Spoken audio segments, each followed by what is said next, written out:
The Chicago Bears defense is about to get a whole lot more interesting, and I'm talking about something that could fundamentally change how we match up against the elite offenses in the NFC.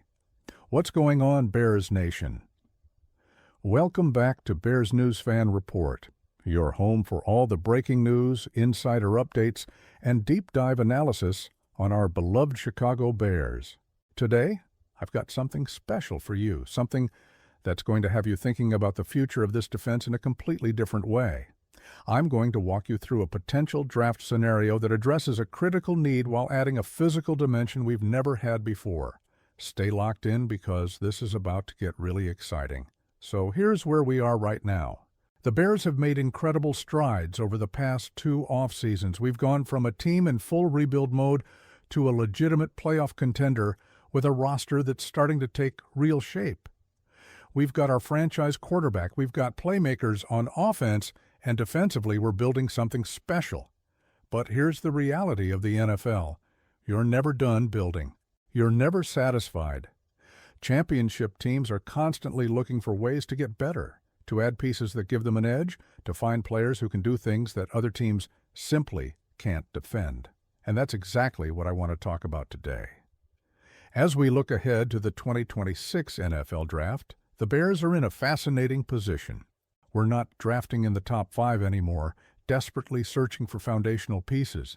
No, we're picking later in the first round, which means we're at that stage where we're adding reinforcements, strengthening positions, and looking for those complementary players who can elevate an already competitive roster to championship level. This is where smart organizations separate themselves, where the difference between good teams and great teams becomes crystal clear. Now, I've been studying the draft landscape, talking to people who know this stuff inside and out, and looking at where the Bears could realistically go with each of their picks. And let me tell you, there's one selection in particular that has me absolutely fired up. It's not a first-round pick. It's not even a second or third rounder. This is a late-round selection, the kind of pick that doesn't generate massive headlines on draft day but could end up being one of those steals that we talk about for years.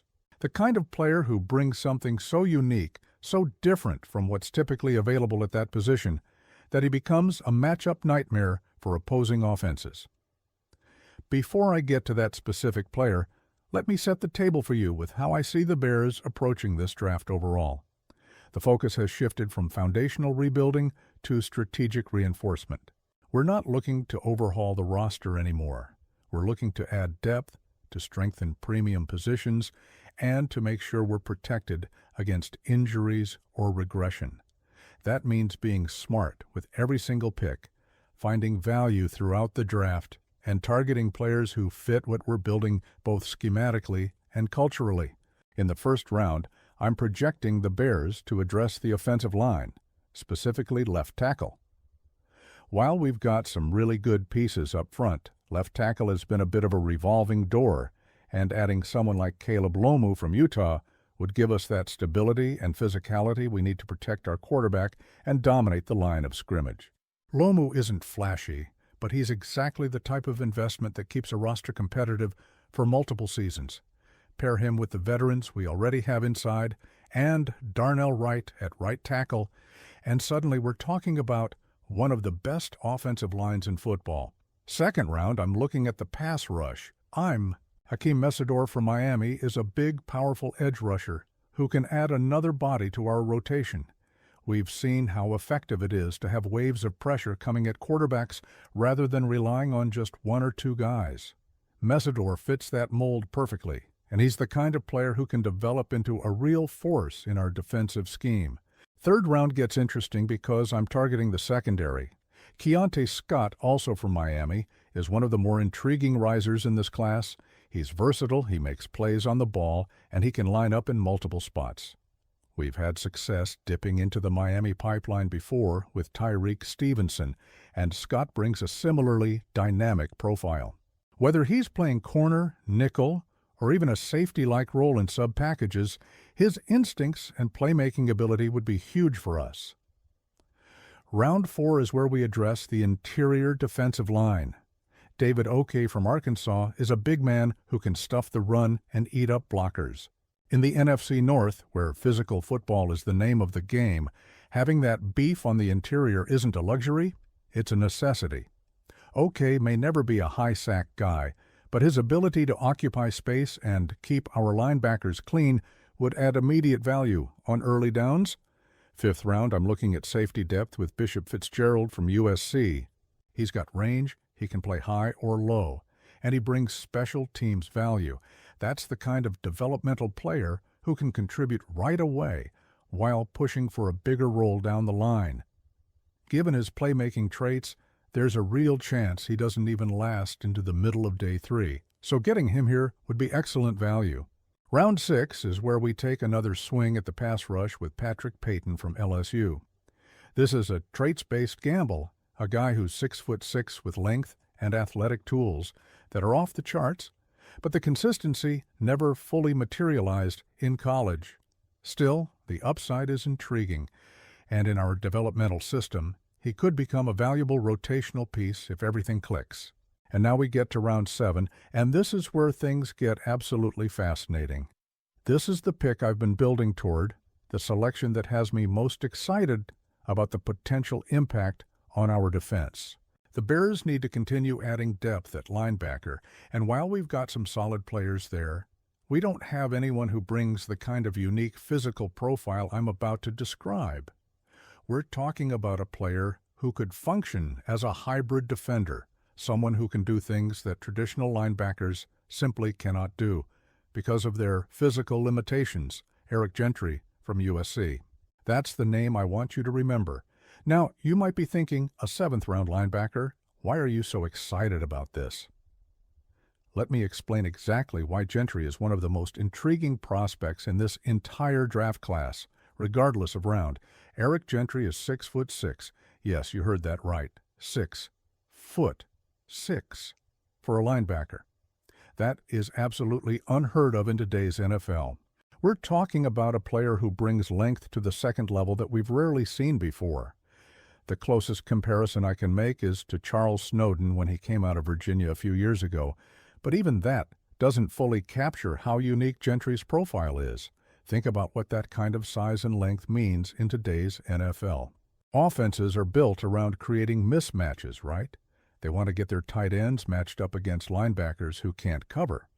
They want to throw over the middle, where linebackers can't get their hands up to disrupt passing lanes.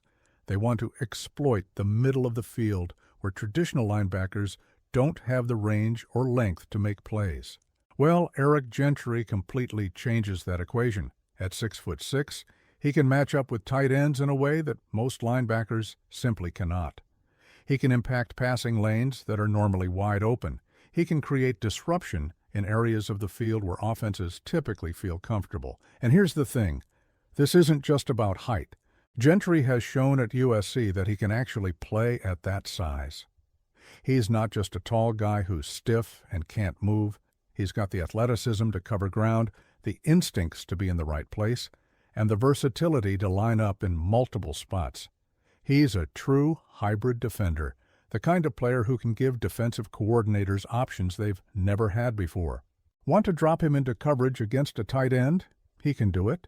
Want to use him as a spy against mobile quarterbacks? His length and range make him perfect for it. Want to create confusion in zone coverage by having him take away passing lanes? That's where his size becomes a massive advantage.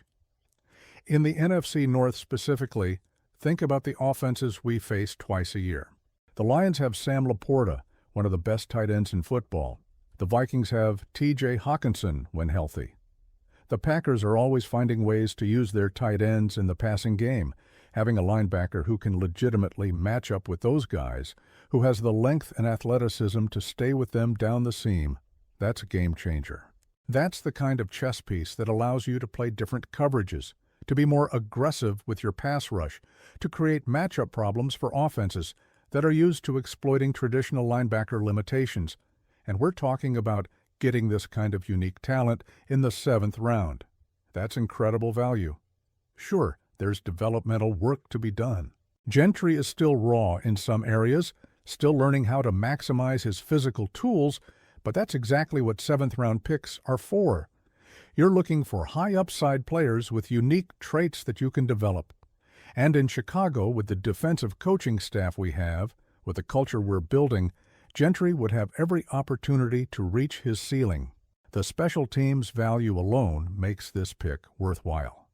A 6'6" linebacker who can run, that's someone who can contribute immediately on kick coverage, on punt units, on all those special team snaps that are so critical to winning games. But the long-term upside is what really excites me. If Gentry develops the way I think he can, if he continues to refine his technique and learn the nuances of playing linebacker at the NFL level, we could be looking at one of the most unique defensive weapons in the league. Imagine the packages we could run with Gentry on the field. Imagine the confusion it creates for opposing quarterbacks when they see a 6'6" linebacker dropping into coverage. Imagine the passing lanes he can take away just by standing in the right spot with his arms up. This is the kind of player who forces offensive coordinators to adjust their game plans, who creates problems that they're not used to dealing with, and we could get him in the 7th round. So here's the bottom line. Eric Gentry represents exactly the type of value the Bears should be targeting on day 3 of the draft. He's got elite physical traits that you simply cannot teach. He's got the versatility to play multiple roles. He's got the upside to develop into something really special. And he addresses a positional need while adding a dimension to our defense that we've never had before. In the 7th round, that's about as good as it gets. Bears fans, I want to hear from you. Do you like the idea of taking a chance on Eric Gentry in the late rounds? Does his unique size and versatility excite you? How do you think he'd fit into our defensive scheme? Drop your thoughts in the comments below because I genuinely want to know what you're thinking about this potential selection. If you enjoyed this draft breakdown and want to stay updated on all the latest Bears news, mock drafts, and in-depth analysis, make sure you hit that subscribe button and turn on notifications. I'm bringing you content every single day, covering everything from draft prospects to free agency to game breakdowns. Give this video a thumbs up if you want to see Gentry in a Bears uniform and share it with every Bears fan you know. Until next time, bear down, and let's keep building toward that championship. See you in the next one.